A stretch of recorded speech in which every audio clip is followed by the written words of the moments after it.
Hi there. What I'd like to share with you today are the buckles and medals that we've got made for the Samphire 100 mile endurance run and the Samphire challenges that we're holding at the lovely Samphire Ho next July. Now, the process for making these was a painful one, and I do apologise to the Running Imp people for that. The first draft that came back I wasn't really very happy with at all, so we totally rebuilt it from scratch several times. And we've ended up with these, which I'm really pleased with, which is the most important thing. Now, the buckle and the medal are broadly similar. The buckle features our logo at the top, the name of the run right there, the watchtower, which is one of the main features of Samphire Ho, and the sea, and the grass and the fence there. It still only counts as one sort of little byline there. It really comes from my sense of humour, Lord of the Rings, and my association with the 100 Marathon Club, whereby, for those of you who've seen Return of the King, will notice when Legolas kills the Oliphant, Gimli points out it still only counts as one for their running total of enemies that they've killed. And also, when I get asked, as I often do ultras count as 1, 2, does a 100-mile run count as 4 marathons, and so on? It still only counts as 1, no matter how far you go. Something you'll notice odd about this medal, and the buckle in fact also, is the shape. Now, the top of the buckle is carefully crafted from someone who is lucky enough to own some buckles to be nice and curved. You don't want anything pointy on the top of a buckle. The bottom, though, you'll notice is a very curious shape, which is in fact the shape of the seawall at Samphire Ho. You're basically going to run from there all the way along to there and back 27 times if you own one of these things, and we thought that would be a lovely reminder of your day out. The back of the medal is something I've not seen on a buckle before, but it's something I really like the idea of having. It's a quotation. 100-mile runs are hard, and you will come to a point during every 100-mile run where pretty much you've had enough. You're tired, you're sick, you're sore, you're blistered, and you're just done. And you have DNF thoughts, and you think about quitting. And this quote is one which I think I've heard a variation of it, and it's one I've sort of worked on myself. But basically, you've come to a place where it's no longer about fitness or training. It's showtime. It's examination time. It's time to be tested, to test your will, to test your endurance. It's time to test your heart, to test your limits.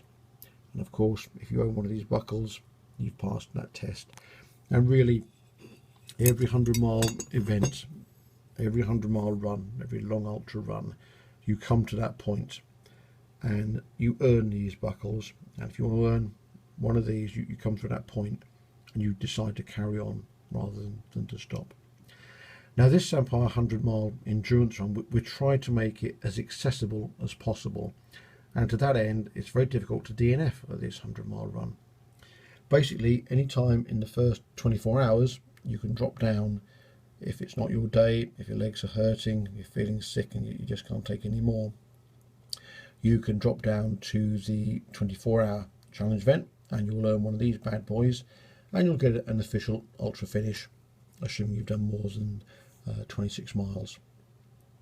In fact, we are running concurrent challenges at the event, so we've got 2 variations, because you can come and run one on the Saturday and one on the Sunday. The buckle comes in 2 variations. The gold highlighted one is for those running sub 24 hours. The all silver version is for those running between 24 hours and 32 hours, which is the time limit. Size wise, the medal, you may notice, is slightly smaller than the buckle. We thought that the biggest achievement, of course, is running 100 miles, so the medal shouldn't be bigger. And just to compare that, I've got a buckle from, I earned this one at Thames Bath 2015, and you'll see ours is just a touch on the bigger side. I've not made them ridiculously big on the basis that I think this is about as big as you can get and it's still wearable. I've got one here which is from Rio de Largo, and width wise it's pretty similar. Oh, it might be a few millimeters wider, and similarly just a little bit bigger, but yeah, I've worn this one a lot, as you can tell from the, well, frankly, the dirt and the wear on the top of that one. But this is probably about as big as you can comfortably wear, I think.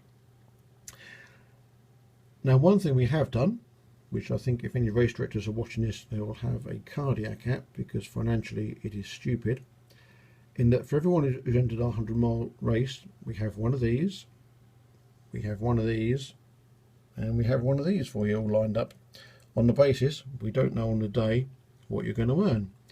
Now, the reality is, of course, 100% of people aren't going to finish, and 100% of people aren't going to run 24 hours or less. But what we felt was that I don't want to look at any runner and think to myself, I hope you don't finish because I don't have enough buckles for you, or I hope you don't have an absolute ace run because I don't have enough sub 24-hour buckles for you.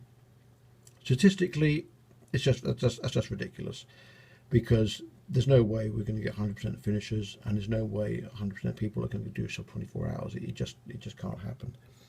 But I believe in you guys, and I'm prepared to put my money where my mouth is.